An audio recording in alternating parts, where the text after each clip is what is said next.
Le 4 à la suite, maintenant avec nos 3 candidats qualifiés. Laure, inspecteur des douanes, passionné notamment d'histoire. Sylvestre, professeur des écoles avec des tout petits enfants en maternelle, passionné notamment de géographie. Et Marc, qui joue ce soir pour une 5e victoire, notre champion en titre. Marc qui tente ce soir la cagnotte.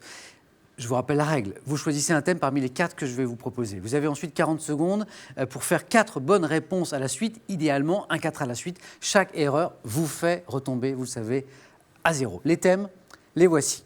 Les marsupiaux, la musique de chambre, le thème mystère. Ce thème mystère que vous pouvez découvrir en exclusivité maintenant sur Twitter avec ce hashtag QPUC question pour un champion. N'hésitez pas à réagir sur Internet à ce match que nous sommes en train de vivre ce soir avec Marc qui tente une 5e victoire. 4e thème, nom commun issu de noms propres. Marc, c'est vous qui êtes arrivé en tête aux 9 points gagnants, donc c'est vous qui choisissez en premier. Je vais prendre nom commun issu de nom propre. Venez jouer avec moi, nom commun issu de nom propre. Marc, au fil des émissions, ensemble, on a parlé de plusieurs choses, notamment du fait que vous êtes passionné de peinture, que vous êtes maître de conférences en maths, ouais. et pas seulement fabricant de buzzer, comme je le disais tout à l'heure. Vous jouez aussi à un jeu que je ne connais pas, un jeu de cartes, manifestement, c'est le Buraco. Buraco. Oui, c'est une variante de Canasta. C'est un jeu qui vient d'Uruguay. Ah, d'accord. C'est de la famille des ramis. On abaisse ses cartes. Mais ça se joue par équipe de 2, donc c'est beaucoup plus stratégique que le rami. Alors, Marc, là, on ne joue pas en équipe, vous jouez tout seul. Exactement, oui. Pour vous, pour tenter une 5e victoire ce soir, vous avez choisi les noms communs issus de noms propres. Marc, est-ce que vous êtes prêt ? Je suis prêt. Top. Quel conifère géant de Californie pouvant atteindre 110 mètres de haut doit son nom à un chef amérindien ? Le séquoia. Oui. Par quel terme issu du nom d'un lord anglais désigne-t-on une rencontre sportive opposant 2 équipes géographiquement proches ? Un derby. Oui. Quel adjectif formé sur le nom d'un dieu marin de la mythologie grecque qualifie une personne ou un objet qui change fréquemment de forme ? Protéiforme. Oui. De quel personnage de la comédie espagnole utilise-t-on le nom pour désigner une personne qui se vante d'exploits imaginaires ? Comédie espagnole, exploit imaginaire. Fanfaron. Non. Quel adjectif issu du nom d'un philosophe grec de l'Antiquité, disciple de Socrate, qualifie une relation amoureuse dénuée de sensibilité ? Platonique. Oui. 3 points. 3 points pour Marc. 3 points pour Marc.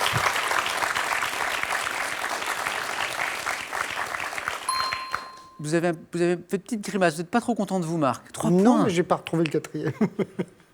De quel personnage de la comédie espagnole utilise-t-on le nom pour désigner une personne qui se vante d'exploits imaginaires ? Pas facile. Matamor. Matamor. 3 points pour Marc. Je crois qu'on peut l'applaudir quand même. Sylvestre, les marsupiaux, la musique de chambre, le thème mystère, bien sûr, si vous êtes joueur, si vous êtes curieux. Non, j'ai choisi les marsupiaux. Allez, les marsupiaux. J'espère que j'aurai pas la langue dans la poche. Joli. Oui.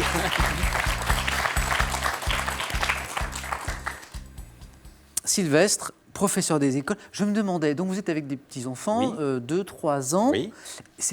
auxquels on doit énormément s'attacher. C'est pas trop dur à la fin de l'année de les laisser partir, de les voir disparaître. En général, on ne va pas les revoir. C'est pas trop difficile comme moment ? Oh, souvent, on reste dans la même école, donc on les voit grandir Quand finalement. C'est ça qui est bien. D'accord. On les voit évoluer.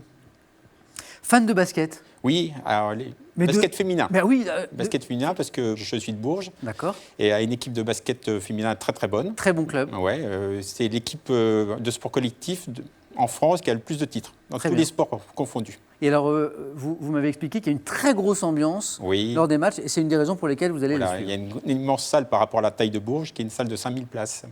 Donc pour du sport féminin, c'est très rare. Et bien, il y aura peut-être une très grosse ambiance aussi Voilà, après ces quelques questions. je On l'espère. verra, je vous rappelle, les marsupiaux. D'accord. Sylvestre, vous êtes prêts ? Oui. Attention. Top, avec la Nouvelle-Guinée, qui est l'île de plus de 7,5 millions de kilomètres carrés. Australie. Oui. À quelle classe d'animaux les marsupiaux appartiennent-ils ? Classe d'animaux. Je ne sais pas. Quel mot latin désigne la poche ventrale des marsupiaux qui a donné son nom à cette sous-classe de Je ne mammifères ? sais pas. Quel marsupial carnivore du continent américain est aussi appelé opossum de Virginie ? Un wombat? Non. Quel marsupial nocturne ayant l'allure d'un ourson gris se nourrit de feuilles d'eucalyptus ? Un koala? Oui. À quel petit marsupial, voisin du kangourou, Wallaby. Oui. Quel marsupial carnivore à d'oreiller a vu son Wombat. habitat C'est non. Quel nom porte le fourmilier marsupial des forêts d'eucalyptus d'Australie? Tamanoir? Non. Le Numbat.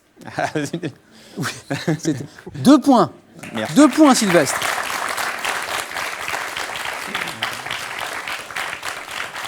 Le marsupial carnivore à dos rayé, loup de Tasmanie. Ou thylacine. Le wallaby, vous l'aviez. Le koala, également. Pas facile. Quel marsupial carnivore du continent américain est aussi appelé opossum de Virginie? La sarigue. La sarigue. Et enfin, quel mot latin désigne la poche ventrale des marsupiaux qui a donné son nom à cette sous-classe de mammifères? Bah oui. Le marsupial. Le marsupium. 2 points pour Sylvestre. Laure, c'est votre tour. Oui. Musique de chambre. Et puis, il y a bien sûr toujours le thème mystère. Thème mystère. Venez, Laure.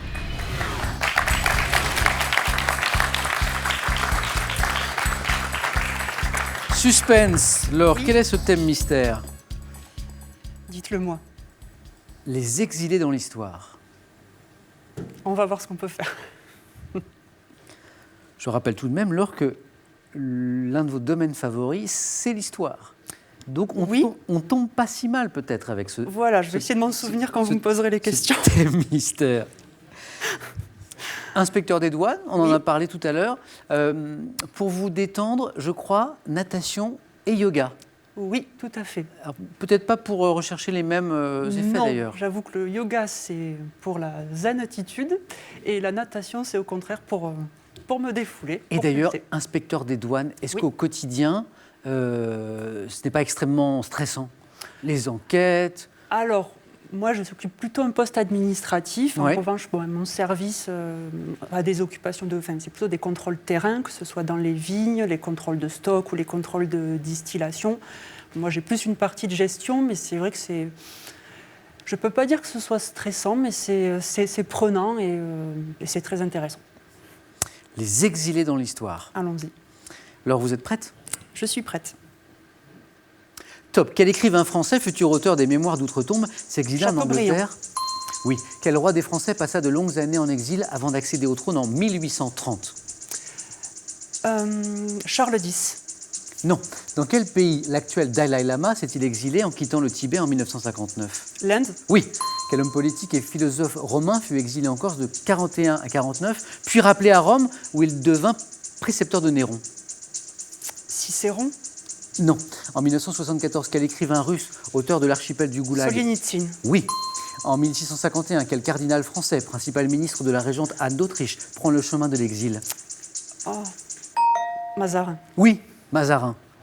1 point, Laure. 1 point. 1 point, Laure, qu'on peut applaudir. C'est tellement dommage parce que Mazarin, vous l'aviez juste Oui, après, sur le juste fil. après le ding, auquel cas vous auriez égalisé avec Sylvestre. C'est pas grave. N'hésitez pas à revenir.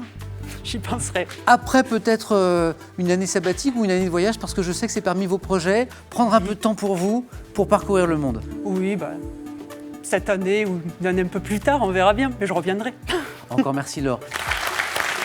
À vous de jouer maintenant. C'est même la dernière chance pour vous de jouer avec nous ce soir pour remporter les 500 € qui sont mis en jeu. Également pour participer au tirage au sort, c'est important, de la cagnotte de 12 700 € ce soir. Qui peut tomber si Marc remporte tout à l'heure sa 5e victoire? Bonne chance à tous. La question, eh bien la voici. Comment appelait-on les danseuses de Claude François? Est-ce 1, les Francines, 2, les Claudettes? Le téléphone, vous appelez le 32 43 par SMS, vous envoyez 1 ou 2 au 7 10 20, tirage au sort parmi les bonnes réponses. Marc, Sylvestre, le face-à-face, dans un instant sur France 3. Restez bien dans votre salon face à Question pour un champion. On se retrouve dans un tout petit instant.